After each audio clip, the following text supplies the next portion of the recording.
everyone, welcome back. Today we're going to do one of my favorite watches and one of my longer term watches that I've owned. This one here I bought about 15 years ago, and I bought this guy on eBay. I remember I was actually, I believe, in my early 20s. I actually might have been a teenager when I first saw this watch, and I fell in love with it at a jewelry store. Until I saw the price tag, and the price tag said $675 for a Seiko Arctura Kinetic chronograph. So I had to have the watch, so one day I was just browsing eBay and saw it for about half price. From Japan, brand new. So I snagged it up and have had it for 15 years. Fits very nice on the wrist. It's a larger watch. I mean, like, it fits larger than I think it actually is. Let's take a good measurement of it, see exactly what we're looking at here. To the crown guard at least there, because there's really nowhere else to measure. As you can see, you've got either the pushers or the crown, and then you've got this crown guard here. So I think that's probably the fairest way to do it. And we're actually looking at a 42 millimeter. And again, I have a 7-inch wrist, and I think in my opinion, it wears big, not because of the face, but just because this bracelet doesn't taper a lot. Like, as you can see, the lugs are pretty much as wide as the watch itself, and the bracelet itself doesn't really taper a lot too. So that's what really gives it that large appearance. So the watch wears larger than 42. So let's get into exactly what we have here. So we have a chronograph function. As I said, we have a kinetic watch. So right now, as you take a look at the second hand right here, the second hand is going every 2 seconds. What that means is that the kinetic function here is not fully charged. I'm going to open up the back and show you exactly what a kinetic watch looks like. But basically what we have here is a watch that is not fully charged. It still works though. This will still keep accurate time, but it's letting you know, basically like a power reserve, that you need to power the watch. How do we power the watch? We wear it, but if you want to get this watch started, you need to give it a couple shakes for, I would say, at least a minute, just to really get this thing started. And then when you wear it on the wrist for it throughout the day, it should definitely charge. And it might take a day and a half to actually get this thing, depending on how active you are. Setting the time is pretty standard. You will pull out the crown to the first position, and that gets your date function. Pulled out again, and that does your time. As you saw there's actually a hacking function. So when you have the hands or the crown pulled out to its fullest position, it will stop. Not at the date function, so at the fullest position. You do have a chronograph function stopwatch up to 45, and then once it gets to 45, it will stop. Let's activate it and show you exactly what that looks like. There you go.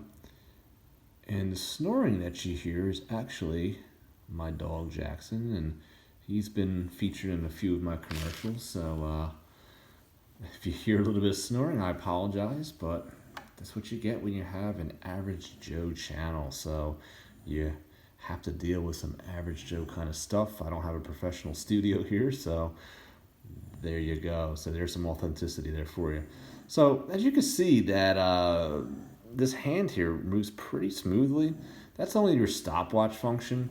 The second hand, even once that's charged, it's going to move like a quartz. Because that's really what this is. This is a battery-powered watch. People don't fully understand what a kinetic watch is until you really can open up the back, and I'll show you that, what exactly we're looking at.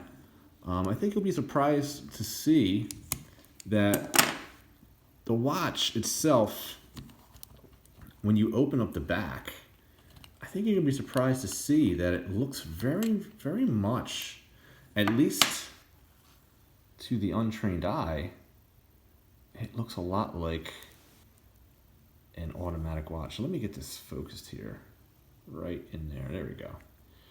So there's your rotor, okay? And that just moves around and around. So the center there, there's something there that's actually going to charge what we have here, which is our rechargeable battery. I've had this original for 15 years. I've not had to change it. So I don't know when these will need to be changed, but so far so good. Made by the Seiko Corp, 8 joules. This will not be charged on a watch winder, so do not try that. This actually needs more of like random motion, like you see here. This is actually charging it much better than if I just kept going like this. Oh, I'm sorry, like, you know, just, you know, like an ordinary pattern. So yeah, so that's really what you've got in the back here. So it looks a lot like a traditional automatic, but it's not. This is actually a quartz that gets recharged by movement. So we're looking at a sapphire crystal, and this crystal is, and here's what it looks like when we reset it. Very, very precise, very tight, very quality. Sapphire crystal in here is flawless, has no scratches or nicks on it. It's unbelievable. This watch is an underdog in the watch community, I have to say. It does not get the love that I feel as though it should get. Because this is just one of those watches that, first of all, as I said, 15 years ago, we were looking at a $675 watch. And let me tell you, this watch has aged well. It's got some nicks and scratches, obviously, from wear. But I'm going to tell you, like, the crystal is completely perfect. The dial's held up beautifully. I mean, look at that. I mean, honestly, this looks like a brand new watch, especially after I have it polished. And it looks like a brand new watch. The links on it are absolute quality. There's no clanking or clanking. The clasp itself, truly quality. Nice, precise. It snaps into play. Does not come loose at all. It's got a double pusher, but it's just got that really nice clasp to it. They are push pins, as you see here.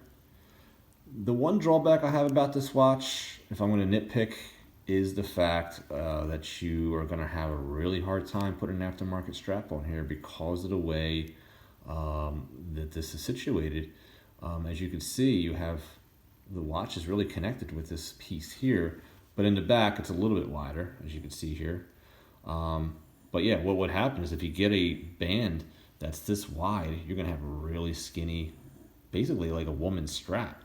So you really need something that tapers, and that's a specialized strap that honestly I have not been able to find, but I know they're out there. I just don't know where to find them. So maybe you guys can post down in the comments where I can find a possible aftermarket strap.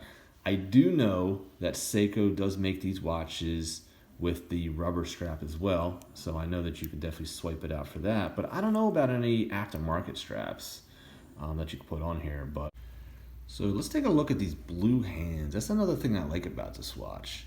You've got these really blue hands, and I can right here at the stopwatch function, the seconds and also the minute hand, that's done in blue. The other two that I'll point out here, this one and this one, and these are done in just stainless steel. This is a heavier watch, not a light watch. As I said, the pushers are real quality, so when you push them, you really have to push them, and it's quality, and you get a good snapback action, just like that. But I really highly recommend getting this watch, especially at this point. I mean, you're gonna get one of these for, you know, $150, a little bit under $200. very easily. And I'm going to tell you, this is still one of my favorite watches. So I hope you guys enjoyed the review. Please like the video and subscribe if you'd like to see more of these watch reviews. And I have plenty of them up right now, so please do so. And have a good night. See you next time.